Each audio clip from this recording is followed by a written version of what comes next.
King of Kings. He is the Lord of Lords. He is worthy to receive our praises.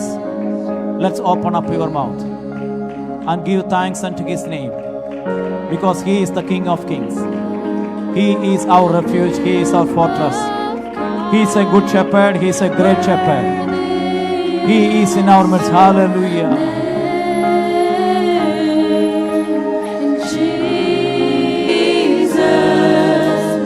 Lamb of God, worthy is your name. He is worthy. He is worthy to receive my praises. Hallelujah. You are wonderfully and fearfully made by the Creator. You are in the awesome presence of this great and wonderful God. Let's remember, acknowledge the greatness of the Lord. Hallelujah. Let's think about the greatness of the Lord. Heaven declare the glory of the Lord. We are redeemed by the blood of Jesus. We are here to proclaim the greatness of the Lord. Let's worship this wonderful Lord. He is in our midst to bless you. Hallelujah. Hallelujah. Let's lift your eyes to the Lord who created the heavens and the earth. Hallelujah.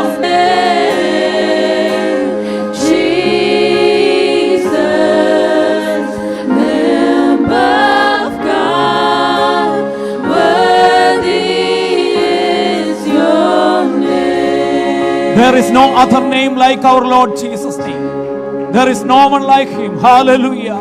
This is a great privilege in our life to come in His presence. This is a great, hallelujah, privilege to serve the Lord. Hallelujah. Hallelujah. Let's remember His goodness and His mercy upon our life. Hallelujah. Hallelujah. Hallelujah. He provided many blessings upon our life. We are experiencing many blessings in our day-to-day life. Let's remember the blessings which we receive from the Lord. Don't forget the blessings which we receive from the Lord. Hallelujah. Hallelujah. Let everything has breath. Praise this Lord. Hallelujah. ജീവനുള്ളതെല്ലാം അവനെ സ്തുതിക്കട്ടെ. മത്തായി എന്ന എഴുത്തുകാരൻ പ്രധാനമായിട്ടും യേശുവിനെ ഒരു രാജാവായിട്ടാണ് കാണുന്നത്. Jesus is the king. അതാണ് മാത്യുവിൻ്റെ. കാരണം അത് തൻ്റെ ഓഡിയൻസ് മൊത്തം ജൂയിഷ് പീപ്പിൾ ആയിരുന്നു.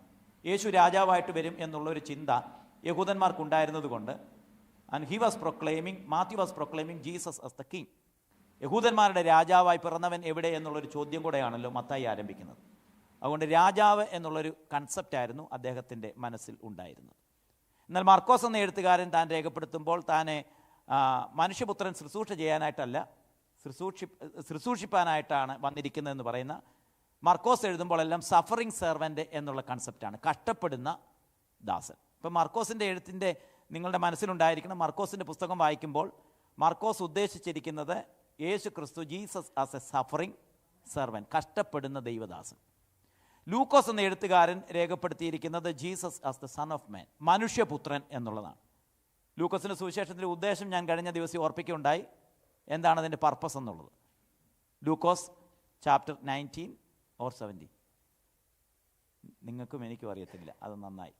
മനുഷ്യപുത്രൻ കാണാതെ പോയതിനെ തിരഞ്ഞു രക്ഷിപ്പാനല്ലോ മനുഷ്യപുത്രൻ വന്നിരിക്കുന്നത് എന്നുള്ളതാണ് ലൂക്കോസിൻ്റെ സുവിശേഷത്തിൻ്റെ പർപ്പസ്. അപ്പം ലൂക്കോസിൻ്റെ സുവിശേഷത്തിൻ്റെ ഉദ്ദേശം എന്ന് പറയപ്പെടുന്നത് എന്താണ്? Jesus came into this world seek and save the lost. കാണാതെ പോയതിനെ തിരഞ്ഞു രക്ഷിപ്പാനായിട്ടാണ് മനുഷ്യപുത്രൻ വന്നിരിക്കുന്നത്. ഇപ്പം മനുഷ്യപുത്രൻ എന്നുള്ള കൺസെപ്റ്റാണ് ലൂക്കോസിൻ്റെ സുവിശേഷത്തിലുടനീളം നമുക്ക് കാണാൻ സാധിക്കുന്നത്. അപ്പം നിങ്ങൾ മറക്കരുത്, സൺ ഓഫ് മാൻ. എന്നാൽ യോഹന്നാൻ്റെ സുവിശേഷത്തിൻ്റെ കൺസെപ്റ്റ് എന്ന് പറയപ്പെടുന്നത് യേശു ദൈവപുത്രൻ എന്ന് നിങ്ങൾ വിശ്വസിക്കേണ്ടതിനും വിശ്വസിച്ചിട്ട് അവൻ്റെ നാമത്തിൽ ജീവൻ പ്രാപിക്കേണ്ടതിനും ഇത് എഴുതിയിരിക്കുന്നു. അങ്ങനെയാണത് പറഞ്ഞിരിക്കുന്നത്. ലൂക്കോസ് 20:30-31 വാക്യങ്ങളാണ് ഞാൻ പറഞ്ഞത്. യേശു ദൈവപുത്രൻ എന്ന് നിങ്ങൾ വിശ്വസിക്കണം, വിശ്വസിച്ചിട്ട് അവൻ്റെ നാമത്തിൽ ജീവൻ പ്രാപിക്കേണ്ടതിന് ഇത് എഴുതിയിരിക്കുന്നു. So this is written for you have to believe that Jesus is the son of God. അപ്പം യോഹന്നാന്റെ സുവിശേഷത്തിൻ്റെ പരമപ്രധാനമായ ഉദ്ദേശം എന്താണ്? ദൈവപുത്രൻ എന്നുള്ളതാണ്. ഇതാണ് 4 ഉദ്ദേശങ്ങൾ. ഇപ്പോൾ ലൂക്കോസിൻ്റെ സുവിശേഷത്തിൻ്റെ 1-ാം അധ്യായമാണ് നമ്മൾ വായിച്ചുകൊണ്ടിരിക്കുന്നത്. ലൂക്കോസിൻ്റെ സുവിശേഷത്തിൻ്റെ 1-ാം അധ്യായത്തിൽ 2 പ്രധാനപ്പെട്ട സംഭവങ്ങളുടെ വിവരണങ്ങളാണ്. 2 പ്രധാനപ്പെട്ട സംഭവങ്ങൾ. അതൊന്ന് ഗബ്രിയേൽ മാലാഖ രണ്ട് പ്രിയപ്പെട്ടവർക്ക് പ്രത്യക്ഷമാകുന്ന ചരിത്രമാണ് 1-ാം അധ്യായത്തിൽ നമുക്ക് കാണാൻ സാധിക്കും. ഒന്ന്, വയോധികനായിരിക്കുന്ന സെക്രിയാവിനും, രണ്ടാമത്തേത് ഗ്രാമീണ കന്യകയായിരിക്കുന്ന മറിയമിനുമാണ് പ്രത്യക്ഷമാകുന്ന ചരിത്രമാണ് 1-ാമത്തെ അധ്യായം. അപ്പോൾ 1-ാം അധ്യായം നിങ്ങൾ ഇനി മറക്കരുത്. 1-ാമത്തെ അധ്യായത്തിൽ പുരോഹിതനായിരിക്കുന്ന അഥവാ ദൈവശാസ്ത്രം പഠിച്ചിരുന്ന അല്ലെങ്കിൽ പൗരോഹിത്യ ശുശ്രൂഷ ചെയ്തിരുന്ന ഒരു ദൈവദാസനാണ് മാലാഖ പ്രത്യക്ഷനാകുന്നത്. ഞാൻ 7 മാലാഖമാരെ പറ്റി കഴിഞ്ഞ ആഴ്ച പറഞ്ഞിരുന്നു, അതെല്ലാം നിങ്ങൾ ഓർക്കേണ്ട കാര്യമില്ല. അപ്പം മാലാഖ പ്രത്യക്ഷപ്പെട്ടു. എന്നാൽ ഇവർക്ക് പ്രത്യക്ഷപ്പെട്ട മാലാഖയുടെ പേര് നിങ്ങൾക്കറിയാം, നിങ്ങളാരുമല്ല. ഗബ്രിയേൽ എന്ന മാലാഖ ആണ് ഇവർക്ക് പ്രത്യക്ഷപ്പെട്ട മാലാഖ. അപ്പം 2 പേർക്കും 2 സ്ഥലങ്ങളിലാണ് പ്രത്യക്ഷപ്പെട്ടത്. ഒരാൾ ആരാധനയോടുള്ള ബന്ധത്തിൽ ദേവാലയത്തിലായിരിക്കുന്ന സന്ദർഭത്തിലാണ് ഗബ്രിയേൽ മാലാഖയുടെ പ്രത്യക്ഷത ഉണ്ടായത്. എന്നാൽ മറ്റൊരു ഗ്രാമീണ പെൺകുട്ടി, കന്യകയായിരുന്നവൾ, നസ്രേത്തിലെ തൻ്റെ കൊച്ചു ഗ്രാമത്തിൽ ആയിരിക്കുന്ന സന്ദർഭത്തിൽ തൻ്റെ വീട്ടിലോ അല്ലെങ്കിൽ അവിടുത്തെ സിനഗോഗിലോ വെച്ചോ ആയിരിക്കാം പ്രത്യക്ഷപ്പെട്ടത്. നസ്രേത്ത് എന്ന കൊച്ചു ഗ്രാമത്തിൽ, ദേവാലയത്തിൽ വെച്ചാണെന്നൊന്നും നമുക്ക് പ്രത്യേകമായിരിക്കുന്ന പരാമർശങ്ങൾ അവിടെ കാണുന്നില്ല. അപ്പം ദൈവം ഏത് തലങ്ങളിലും പ്രത്യക്ഷപ്പെടുന്നവനാണ്. എന്നാൽ ഇന്നത്തെ ഈ ആരാധനയിലും ദൈവത്തിൻ്റെ സാന്നിധ്യമുണ്ടെന്ന് വിശ്വസിക്കുന്ന ദൈവമക്കൾക്കായിട്ട് ഞാൻ ദൈവത്തിന് നന്ദിയോടെ സ്തോത്രം ചെയ്യുകയാണ്. അപ്പോൾ ഗബ്രിയേൽ മാലാഖ ഇവർക്ക് ഇവർ 2 പേരും, അഥവാ സെക്കരിയാവും എലിസബത്തും 2 പേരും പ്രായാധിക്യമുണ്ടായിരുന്ന പ്രിയപ്പെട്ടവരായിരുന്നു, വയോധികരായിരുന്ന പ്രിയപ്പെട്ടവരായിരുന്നു. അതുകൊണ്ടാണ് അവരെപ്പറ്റി പറഞ്ഞിരിക്കുന്നത്, ഇരുവരും ദൈവസന്നിധിയിൽ കുറ്റമില്ലാത്ത പ്രിയപ്പെട്ടവർ. യഹൂദ രാജാവായിരിക്കും. അവർ 2 പേരും പൗരോഹിത്യ കുടുംബത്തിൽപ്പെട്ടവർ. They were in the priestly lineage. അവർ പൗരോഹിത്യ ബന്ധത്തിലുണ്ടായിരുന്ന പ്രിയപ്പെട്ടവരായിരുന്നു. മാത്രമല്ല അവരിരുവരും ദൈവസന്നിധിയിൽ നീതിയുള്ളവരും ആയിരുന്നു. 2 പേരും ദൈവസന്നിധിയിൽ, so they were both righteous before God. ദൈവസന്നിധിയിൽ നീതിയുള്ളവരായിരുന്നു, മനുഷ്യരുടെ സന്നിധിയിലല്ല, ദൈവസന്നിധിയിൽ നീതിയുള്ളവരായിരിക്കും. അതാണ് ഏറ്റവും പ്രധാനപ്പെട്ടത്. മനുഷ്യരുടെ മുൻപിൽ നമുക്ക് നീതിയും പ്രകടനങ്ങളും ഒക്കെ കാണിക്കാനായിട്ട് സാധിക്കും.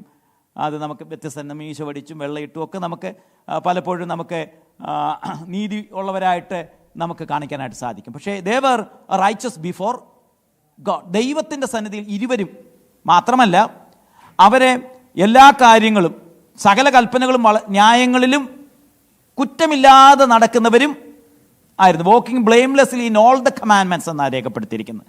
അപ്പോൾ ദൈവത്തിൻ്റെ വചനത്തിൻ്റെ അടിസ്ഥാനത്തിൽ അവർ കുറ്റമില്ലാത്ത പ്രിയപ്പെട്ടവരും ആയിരുന്നു. So they were righteous in the presence of the Lord, and also they were blamelessly walk all the commandments and the statutes of the Lord. ദൈവത്തിൻ്റെ വചനത്തിലും അവൻ്റെ കൽപ്പനകളിലും അവൻ്റെ പ്രമാണങ്ങളും അനുസരിച്ച് നടക്കുന്ന പ്രിയപ്പെട്ടവരായിരുന്നു. ശ്രദ്ധിക്കുക, ജീവിതത്തിൽ നല്ല രീതിയിൽ നടന്നാലും നന്മയോടുകൂടെ നടന്നാലും ജീവിതത്തിൽ ദുഃഖങ്ങൾ വരാം.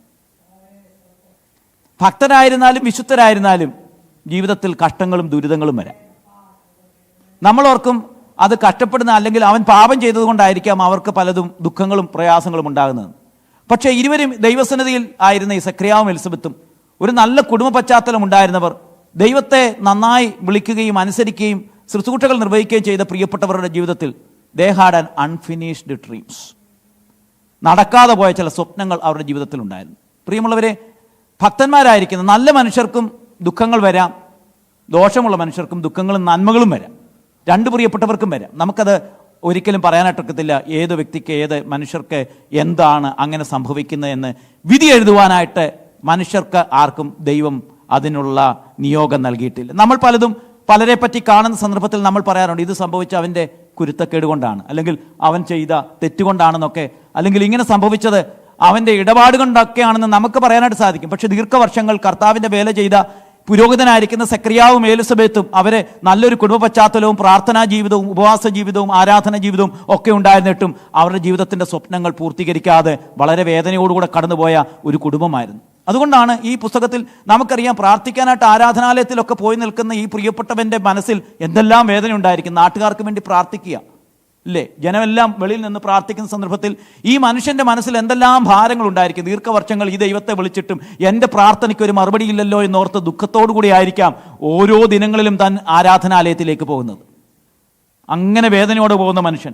മാത്രമല്ല എലിസബത്തിനെ പറ്റി നമുക്കറിയാം, അന്നത്തെ പശ്ചാത്തലത്തിൽ, യഹൂദ പശ്ചാത്തലത്തിൽ ഒരു സ്ത്രീ പ്രസവിച്ചില്ല എന്ന് പറയുന്നത്, മച്ചിയായിരിക്കുക എന്ന് പറയപ്പെടുന്നത് സമൂഹത്തിൽ തന്നെ നിന്ദിക്കപ്പെടുന്ന ഒരു സംഗതി തന്നെയാണ്. അതുകൊണ്ടാണല്ലോ 24-ാമത്തെ വാക്യത്തിൽ അവൾ തന്നെ പറയുന്നൊരു പദമുണ്ട്. 25-ാമത്തെ വാക്യത്തിൽ മനുഷ്യരുടെ ഇടയിൽ എനിക്കുണ്ടായിരുന്ന നിന്ന, മനുഷ്യരുടെ ഇടയിൽ എനിക്കുണ്ടായത് നിന്ന എന്നാണ് രേഖപ്പെടുത്തിയിരിക്കുന്നത്. അപ്പം ചില നിന്ന, God take away that reproach. അപ്പം ആ സമൂഹത്തിൻ്റെ മധ്യത്തിൽ നിന്ന, ഇപ്പം എലിസബത്ത് നിന്ന അനുഭവിച്ച ഒരു സഹോദരിയായിരുന്നു.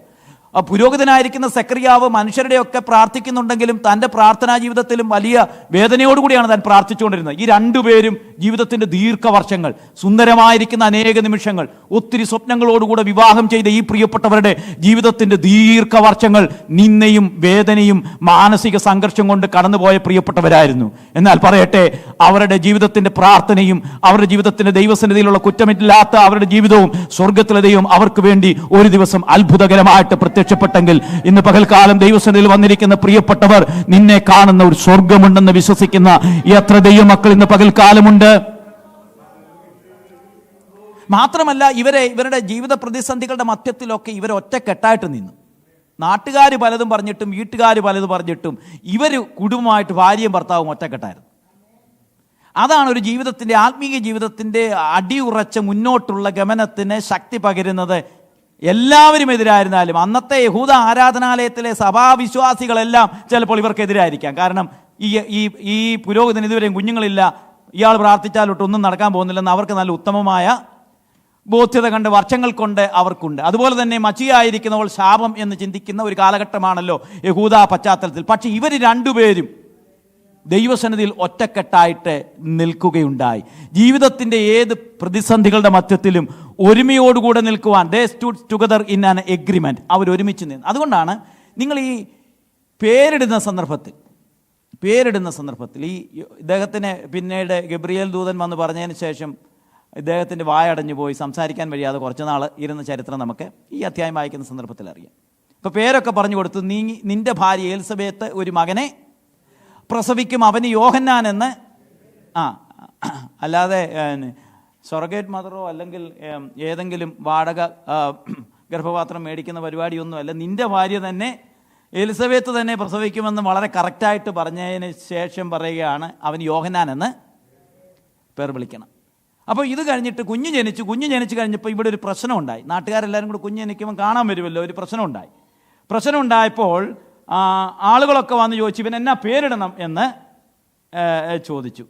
അങ്ങനെ പേരിടിയിൽ ചടങ്ങ് നടക്കുന്ന സന്ദർഭത്തിൽ ആ അയൽവക്കക്കാരും ബന്ധുമിത്രാദികളും എല്ലാവരും കൂടെ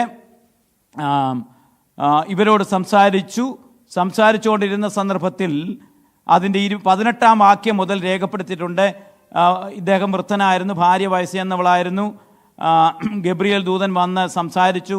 അപ്പോൾ ഭാര്യ പറഞ്ഞു, എലിസബത്ത് പറയുന്ന പദമുണ്ട്, അവൻ യോഹന്നാൻ എന്ന് പേരിടുന്നു. ഇവർ തമ്മിൽ വർത്താനം പറഞ്ഞിട്ടില്ല. അന്ന് ആലയത്തിൽ നിന്ന് ഇറങ്ങിപ്പോയതിന് ശേഷം മിണ്ടാതെ പോയതായി മനുഷ്യൻ അല്ലേ? അങ്ങനെയല്ലേ എഴുതിയേക്കുന്നത്? ഞാൻ പറയുന്നതിൻ്റെ അകത്ത് എന്തെങ്കിലും വ്യത്യാസം? അന്ന് ഇറങ്ങിപ്പോയത് ഈ ആരാധനാലയത്തിൽ നിന്ന് മിണ്ടാതെ ഇറങ്ങിപ്പോയതാ. പക്ഷേ എലിസബത്ത് പറഞ്ഞു യോഹന്നാൻ എന്ന് പേരിടണം എന്ന് പറയുന്നതിൻ്റെ അകത്തൊരു പ്രശ്നമുണ്ട്. കാരണം അപ്പൻ്റെ പേരാണ് ഇടേണ്ടത്. യഹൂദ പശ്ചാത്തലത്തിൽ അപ്പൻ്റെ പേര് ഇടാവും. സെക്രിയാവ്, ഗോഡ് റിമെമ്പർ എന്നാണ് അതിൻ്റെ അർത്ഥം. ജോൺ എന്നുള്ളതിൻ്റെ ഗോഡ് ഗിഫ്റ്റ് എന്നാണ്. ദൈവത്തിൻ്റെ കൃപ, ദൈവത്തിൻ്റെ സമ്മാനം എന്നാണ്, ദൈവത്തിൻ്റെ സമ്മാനം. അപ്പോൾ അപ്പൻ്റെ പേരിടുക എന്നുള്ള ഈ പേരിടലിൽ വളരെ പ്രാധാന്യമുണ്ട്. പേരിടൽ വളരെ പ്രധാനപ്പെട്ട ഒരു കാര്യമാണ്. കാരണം പഴയ നിയമത്തിൽ പേരിടലിന് വലിയ പ്രാധാന്യം ഉള്ളതാണ്. ഇന്ന് നമ്മുടെ ആളുകൾ ഇടുന്ന പോലെയല്ല. കാരണം മാത്യുവിൻ്റെ പേര് മായും ക്രിസ്റ്റീനയുടെ പേര് ക്രിയും കൂടെ ചേർത്ത് ഇട്ട് കഴിഞ്ഞാൽ എന്തോ ഇരിക്കും. അപ്പം ഇന്നത്തെ അങ്ങനെയുള്ള പേരിടയിലല്ല. ഇപ്പോൾ ഒത്തിരി പേരുകളുണ്ട്. പങ്കജാക്ഷൻ, കമലാക്ഷൻ, സുകുമാരൻ, കമലാക്ഷി, അക്ഷി, കമലാക്ഷി. കണ്ട അക്ഷി എങ്ങനെ ഇരിക്കും എന്നുള്ളത് പിന്നെ നമുക്ക് ചിന്തിച്ചാൽ മതി. പക്ഷേ യഹൂദ പശ്ചാത്തലത്തിൽ പേരിടുന്ന അബ്രാം എന്നൊക്കെ പേരിട്ടത്, സേറ എന്ന് പേരിട്ടത് ഐസയ, യാഹ്വേ എൻഡിങ് ആണ്. ദാനിയേൽ എൻഡിങ് ആണ്, യാഹ്വേ ആണ്. യാഹ്വേ എൻഡിങ് ആണ്. അപ്പം എല്ലാം ദൈവവും ആയിട്ട് ചേർത്തുള്ള. അപ്പം ഒരാളുടെ ഡെഫിനിഷൻ, നിർവചനം അവൻ്റെ പേരില്ല. ഒരുത്തൻ്റെ പേരിലാണ് അവൻ്റെ ഡെഫിനിഷൻ ഇരിക്കുന്നത്. മനസ്സിലാകുന്നുണ്ടോ ഞാനീ പറയുന്നത്? ഒരാളുടെ പേരിൽ അവനെ നിർവചിക്കുകയാണ്. അതാണ് യഹൂദ പശ്ചാത്തലത്തിൽ പേരിടലിന് വലിയ, ഇന്നത്തെ പിള്ളേരെ പണ്ടാരാണ്ട് ഒരു കൊച്ചിന് ഇപ്പോഴത്തെ പുതിയ ട്രെൻഡാണല്ലോ, ഒരാൾ പേരിട്ടു തെന്നൽ എന്ന്, തെന്നൽ വർഗീസ് എന്ന്. പിന്നെ കോളേജിൽ പിള്ളേർ ചെന്ന സന്ദർഭത്തിൽ എന്താ വിളിക്കുന്നത്? സ്ലിപ്പേ എന്ന് വിളിക്കാൻ തുടങ്ങി. അപ്പോൾ പേരിടുന്നത് കല്യാണം കഴിച്ചവരും കല്യാണം കഴിക്കാനായിട്ട് ആഗ്രഹിക്കുന്നവരും ഒക്കെ പേരിടയിൽ വളരെ സൂക്ഷിച്ച് വേണം ചെയ്യാനായിട്ട്. അപ്പോൾ ഇവിടെ രേഖപ്പെടുത്തുന്ന ഇവരെ പേരിട്ടു. അപ്പം ആരാ പറഞ്ഞു? എലിസബത്ത് പറഞ്ഞു ജോൺ എന്ന് പേരിടണം. അപ്പൻ്റെ പേരിടണം എന്നുള്ളതാണ് നിയമം. പക്ഷേ പേരിട്ടത് ജോൺ എന്നാണ്. കാരണം ഇവർ തമ്മിൽ ഒരു ആംഗ്യ ഭാഷയിൽ ഇത് സംസാരിച്ചിട്ടുണ്ട്, അല്ലെങ്കിൽ എഴുത്ത് ഭാഷയിൽ പറഞ്ഞിട്ടുണ്ട്. അതുകൊണ്ട് ഇവർ രണ്ടുപേരും നാട്ടുകാർ പറഞ്ഞതും വീട്ടുകാർ പറഞ്ഞതുമല്ല, ദൈവം ഞങ്ങളോട് പറഞ്ഞ ആ കാര്യം.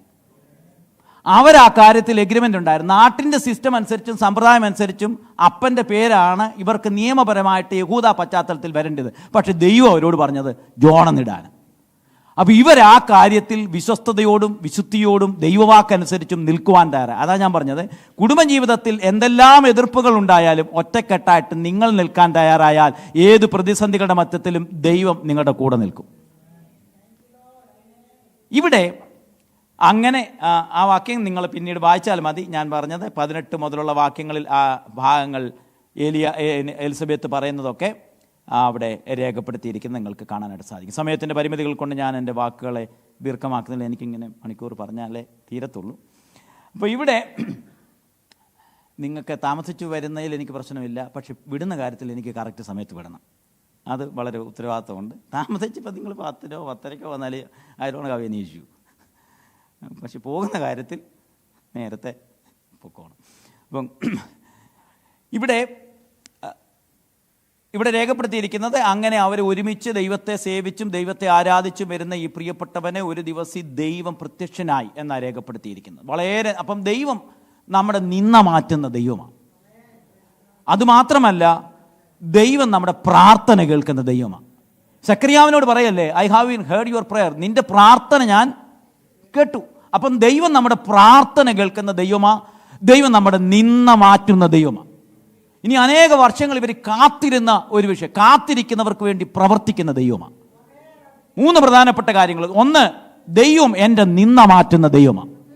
2, സ്വർഗത്തിലെ ദൈവം എൻ്റെ പ്രാർത്ഥന കേൾക്കുന്ന ദൈവമാണ്. അതുകൊണ്ടാണ് സക്കറിയ പറയുന്നത്, അവൻ പ്രാർത്ഥിച്ചുകൊണ്ടിരുന്നതാണ് നിന്റെ പ്രാർത്ഥനയ്ക്ക് ഉത്തരമായി എന്ന് രേഖപ്പെടുത്തിയിരിക്കുന്നത്. 3, അവിടെ രേഖപ്പെടുത്തി കാത്തിരിക്കുന്ന പ്രിയപ്പെട്ടവർക്ക് വേണ്ടി പ്രവർത്തിക്കുന്ന ദൈവമാണ്. 1989 അർമേനിയയിൽ ഒരു ഭൂകമ്പമുണ്ടായ സന്ദർഭത്തിൽ അനേക പ്രിയപ്പെട്ടവർ മരിച്ചുപോയി. ഒരു സ്കൂൾ കെട്ടിടം ഇടിഞ്ഞു വീണു. ആ സ്കൂൾ കെട്ടിടത്തിൽ ചില കുട്ടികൾ അകപ്പെട്ടു പോയി. അപ്പോൾ ഈ കുട്ടികൾ ഇങ്ങനെ രക്ഷാപ്രവർത്തകരെല്ലാം അത് അന്വേഷിച്ച് ഇങ്ങനെ അനേക പ്രിയപ്പെട്ടവരെ രക്ഷിച്ചുകൊണ്ടിരിക്കുന്ന സന്ദർഭത്തിൽ ഒരു പിതാവ് ഇങ്ങനെ കല്ലും മണ്ണുകളും എല്ലാം മാറ്റി മാറ്റി ആ കുട്ടികളുടെ സ്കൂൾ ലക്ഷ്യമാക്കി, ആ ക്ലാസ് ലക്ഷ്യമാക്കി, അതിൻ്റെ റെസ്ക്യൂ ചെയ്യുന്ന ആളുകളെല്ലാം ശ്രമിച്ചിട്ടും അദ്ദേഹം ശ്രമം നടത്തി ഇങ്ങനെ പോകുന്ന സന്ദർഭത്തിൽ ഏറ്റവും ഒടുവിൽ ഒരു ഞരക്കം കേട്ട് ഈ കുഞ്ഞുങ്ങളിരിക്കുന്ന ഒരു ത്രികോണം പോലെ ഒരു മൂലയ്ക്ക് സമയത്ത് അവിടെ ഈ കമ്പിയെല്ലാം വന്നിട്ട് ഇവർക്ക് ഇരിക്കത്തക്ക രീതിയിൽ 3 കുഞ്ഞുങ്ങൾ അവിടെ ഇരിക്കുകയാണ്. അങ്ങനെ ഇദ്ദേഹം ചെന്ന് രക്ഷിച്ച് മണിക്കൂറുകൾ 10-36 മണിക്കൂറുകളുള്ള അദ്ദേഹത്തിൻ്റെ ശ്രമം മുഖാന്തരം ഈ കുഞ്ഞുങ്ങളിരിക്കുന്ന സ്ഥലം കണ്ടുപിടിച്ച് ഇദ്ദേഹം അവിടെ ചെന്ന് രക്ഷിക്കുകയാണ്. 1989 അർമേനിയയിൽ നടന്നൊരു ഭൂകമ്പത്തിലാണ്. അപ്പോൾ ഇതിന് ശേഷം അങ്ങനെ ഇത് നടക്കുന്ന സന്ദർഭത്തിൽ ഈ കുഞ്ഞുങ്ങൾ അങ്ങോട്ടും ഇങ്ങോട്ടും വർത്താനം പറഞ്ഞതിനെപ്പറ്റി റിപ്പോർട്ട് ചെയ്ത സന്ദർഭത്തിൽ പറയുകയുണ്ട്. അതിൻ്റെ അകത്തെ ഈ പിതാവിൻ്റെ മകൻ തൻ്റെ കൂട്ടുകാരോട് പറഞ്ഞൊരു കഥയുണ്ട്, സംഭവമുണ്ട്. നമുക്ക് കാത്തിരിക്കാം, എൻ്റെ അപ്പൻ ജീവനോടിരിപ്പുണ്ടെങ്കിൽ തീർച്ചയായിട്ടും വരും. എൻ്റെ അപ്പൻ ജീവനോടിരിപ്പുണ്ടെങ്കിൽ തീർച്ചയായിട്ടും വരും. പ്രിയമുള്ളവരെ, ആ കൊച്ചൻ്റെ ധൈര്യം, ഉറപ്പ്, അവൻ്റെ അപ്പൻ ഉണ്ട് എങ്കിൽ തീർച്ചയായിട്ടും രക്ഷിക്കാൻ വരുമെന്ന്. അങ്ങനെയെങ്കിൽ കാത്തിരിക്കുന്ന എനിക്കും നിനക്കും വേണ്ടി ജീവൻ നൽകി തന്ന ഒരാൾ രക്ഷിക്കാൻ വരത്തില്ലേ? ഇന്ന് പകൽക്കാലം പ്രാർത്ഥനയ്ക്കായിട്ട് വന്നിരിക്കുന്ന പ്രിയപ്പെട്ടവർ മനസ്സിലാക്കണം, നമ്മുടെ ദൈവം മരിച്ച ദൈവമല്ല, നമ്മുടെ കർത്താവ് ജീവനുള്ള ദൈവമാണ്. അവൻ ജീവിച്ചിരിക്കുന്നു എങ്കിൽ തീർച്ചയായിട്ടും കാത്തിരിക്കുന്ന പ്രിയപ്പെട്ടവർക്ക് വേണ്ടി അവൻ വരുന്ന ദൈവമാണെന്ന് ഇന്ന് പകൽക്കാലം വിശ്വസിച്ചുകൊണ്ട് ദൈവസന്നിധിയിൽ സ്തോത്രം ചെയ്യുന്ന പ്രിയപ്പെട്ടവർക്കായിട്ട് ഞാൻ ദൈവത്തിന് സ്തോത്രം ചെയ്യുന്നു. ഈ മനുഷ്യൻ വൃദ്ധനായ മനുഷ്യനാണ് അല്ലേ? വൃദ്ധൻ എന്ന വാക്കിൻ്റെ അർത്ഥം നമ്മൾ പലപ്പോഴും വയസ്സൻ എന്നാണ് ചിന്തിക്കുന്നത്. വൃദ്ധൻ എന്ന വാക്കിൻ്റെ അർത്ഥം അഭിവൃദ്ധി പ്രാപിച്ചവൻ എന്നാണ്. അതുകൊണ്ട് വൃദ്ധരായിരിക്കുന്ന ആളുകളെല്ലാം സന്തോഷത്തോടെ ഇരിക്കണം. നിങ്ങളാരും നാട്ടുകാർ വയസ്സൻ എന്ന് വിളിച്ചു കഴിഞ്ഞാലും നമ്മൾ മനസ്സിലാക്കേണ്ടത് അഭിവൃദ്ധി പ്രാപിച്ചവൻ എന്നാണ്. അഥവാ മനസ്സ് നിറഞ്ഞവൻ, ജ്ഞാനം സമ്പാദിച്ചവൻ എന്നൊക്കെയാണ് വൃദ്ധൻ എന്ന വാക്കിൻ്റെ അർത്ഥം. ഇദ്ദേഹം ഈ വാർദ്ധക്യത്തിലും പ്രാർത്ഥനാപൂർവം ദൈവസന്നിധിയിലേക്ക് ചെന്നപ്പോൾ അവിടെ ദൈവം ഇറങ്ങി വന്നു. അതാണ് പ്രധാനപ്പെട്ടത്. ജീവിതത്തിൻ്റെ മടുത്തു പോകുന്ന നിമിഷങ്ങളാണ് പ്രായമാകുമ്പോൾ, ശരീരത്തിന് ക്ലേശം വരുമ്പോൾ, മാനസികമായിട്ട് ഇടിഞ്ഞു പോകുന്ന സന്ദർഭങ്ങളിൽ നമ്മൾ തളർന്നു പോകാനായിട്ടുള്ള സാധ്യതയുണ്ട്. പക്ഷേ പ്രാർത്ഥനയിൽ തനിക്ക് വേണ്ടി ഗബ്രിയേൽ ദൂതൻ ഇറങ്ങി വരിക. വചനത്തിൻ്റെ വിവിധ താളുകളിൽ പ്രായമുള്ള പ്രിയപ്പെട്ടവരുടെ പ്രാർത്ഥനയിൽ ദൈവിക എൻകൗണ്ടർ ഉണ്ടായിട്ടുണ്ട്. പത്മോസ് ദ്വീപിൻ്റെ ഏകാന്തതയിൽ കിടക്കുന്ന യോഹന്നാനെ നമുക്ക് കാണാൻ സാധിക്കുന്നത് പ്രായമായ അനേക സഭാ ശുശ്രൂഷകൾ നിർവഹിച്ചതിന് ശേഷം പത്മോസിലേക്ക് തള്ളപ്പെട്ട ആ മനുഷ്യന് വേണ്ടി സ്വർഗത്തിലെ ദൂതൻ ഇറങ്ങിയിട്ട് വെളിപ്പാടുകളുടെ കലവറ തനിക്ക് വേണ്ടി തുറക്കുന്ന ചരിത്രമാണ് കാണുന്നതെങ്കിൽ, വൃദ്ധനായ യോഹന്നാന് വേണ്ടി ദൈവം അത്ഭുതങ്ങളെ പ്രവർത്തിച്ചതാണ് കാണുന്നത്. യാക്കോബ് എന്ന് പറയപ്പെടുന്ന മനുഷ്യനെ പറ്റി ഏകദേശം 130 വയസ്സായപ്പോൾ ഉൽപ്പത്തി പുസ്തകത്തിന്റെ 46 അധ്യായത്തിൽ നമുക്ക് കാണാൻ സാധിക്കും, ഇപ്പോൾ അദ്ദേഹത്തിന് 130 വയസ്സായി. ബർഷേബയിൽ പ്രാർത്ഥനയോടുകൂടെ കാത്തിരിക്കുമ്പോൾ ഒരു രാത്രി ദർശനത്തിൽ ദൈവം തനിക്ക് പ്രത്യക്ഷനായിട്ട് പറയാണ്, ഭയപ്പെടേണ്ട, ഞാൻ നിന്നെ വിടുവിക്കുന്ന ദൈവമാ. അങ്ങനെയെങ്കിൽ പ്രാർത്ഥിക്കുന്ന ദൈവമക്കൾ, അത് നിങ്ങളുടെ പ്രായം എത്രയാണെങ്കിലും ഇറങ്ങി വരുന്ന ദൈവത്തിന്റെ സാന്നിധ്യമുണ്ട് എന്ന് വിശ്വസിക്കുന്ന ദൈവമക്കൾക്കായിട്ട് ദൈവത്തിന് സ്തോത്രം ചെയ്യുന്നു. ദാനിയേൽ പ്രവാചകന്റെ പുസ്തകം 9 അധ്യായത്തിൽ ദീർഘവർഷങ്ങൾ ഈജിപ്തിൽ കഴിയപ്പെട്ട് ബാബിലോണിൽ കഴിഞ്ഞ മനുഷ്യൻ 9 അധ്യായത്തിൽ പ്രാർത്ഥനയോടുകൂടി ഇരിക്കുമ്പോൾ ദൈവത്തിന്റെ ദൂതൻ തനിക്ക് വേണ്ടി ഇറങ്ങുകയാണ്. അതുകൊണ്ട് പ്രായമായിരിക്കുന്ന ഈ ദാനിയേലിന് വേണ്ടി, യോഹന്നാന് വേണ്ടി, സെക്കറിയാവിന് വേണ്ടി, യാക്കോബിന് വേണ്ടി ദൈവീക എൻകൗണ്ടർ ഉണ്ടായെങ്കിൽ, ഇന്ന് പകൽക്കാലം എനിക്ക് വേണ്ടി പ്രാർത്ഥിക്കുന്ന ദൈവജനത്തിന് വേണ്ടി ദൈവത്തിന്റെ എൻകൗണ്ടർ ഉണ്ടാകുമെന്ന് വിശ്വസിക്കുന്ന ദൈവമക്കൾ എത്ര പ്രിയപ്പെട്ടവർ പറയും. അതുകൊണ്ടാണ് നമ്മൾ പാടിയ സെക്കറിയാവിന്റെ പാട്ടിൽ ഇങ്ങനെ താൻ പറയുന്നത്, ദൈവം തന്റെ ജനത്തെ സന്ദർശിച്ചു, ഉദ്ധരിച്ചു എന്ന് രേഖപ്പെടുത്തിയിരിക്കുന്നത്. അങ്ങനെയെങ്കിൽ ദൈവം തന്റെ ജനത്തെ, നമ്മുടെ ജനത്തെ, നമ്മെ സന്ദർശിക്കുന്ന ദൈവമാ, ഉദ്ധരിക്കുന്ന ദൈവമാ, പ്രകാശിപ്പിക്കുന്ന ദൈവമാ. എത്ര പ്രിയപ്പെട്ടവർ വിശ്വസിക്കുന്നു. ഇന്ന് പകൽക്കാലം ദൈവസന്നിധിയിൽ വന്നിരിക്കുന്ന ദൈവമക്കൾ പറയണം, ദൈവം ഞങ്ങൾ, God is visiting us, God is redeeming us, God is lightening us.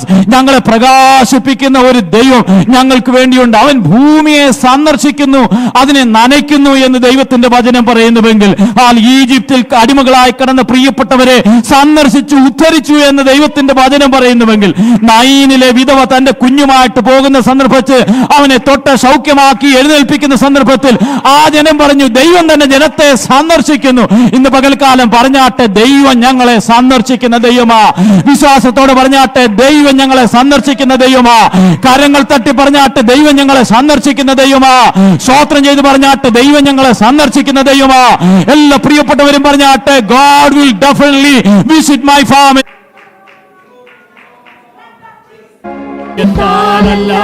ശക്തിയാലല്ല, പരിശുദ്ധനാം ആത്മാവിനാൽ. സൈന്യത്താലല്ല, ശക്തിയാലല്ല, പരിശുദ്ധനാം ആത്മാവിനാൽ. സൈന്യാധിപൻ യേശു, സർവാധികാരിയാം യേശു, സർവനാമത്തിനും മേലെ സർവശക്തനാകും യേശു. സർവസൈന്യാധിപൻ യേശു, സർവാധികാരിയാം യേശു, സർവനാമത്തിനും മേലെ സർവശക്തനാകും യേശു. യേശു നല്ലവൻ, ദയയുള്ളവൻ, ജയവീരനാം സൈന്യാധിപൻ. യേശു നല്ലവൻ, ദയയുള്ളവൻ, ജയവീരനാം സൈന്യാധിപൻ. യേശു നല്ലവൻ, ദയയുള്ളവൻ, ജയവീരനാം സൈന്യാധിപൻ. യേശു നല്ലവൻ, സൈന്യാധിപൻ. ചേർന്ന് പാടിലേക്ക് സ്തുതിച്ചാട്ടെ നല്ലവനായ കർത്താവിനെ. സൈന്യാധിപൻ യേശു നല്ലവൻ, ദയയുള്ളവൻ, ജയവീരനാം സൈന്യാധിപൻ.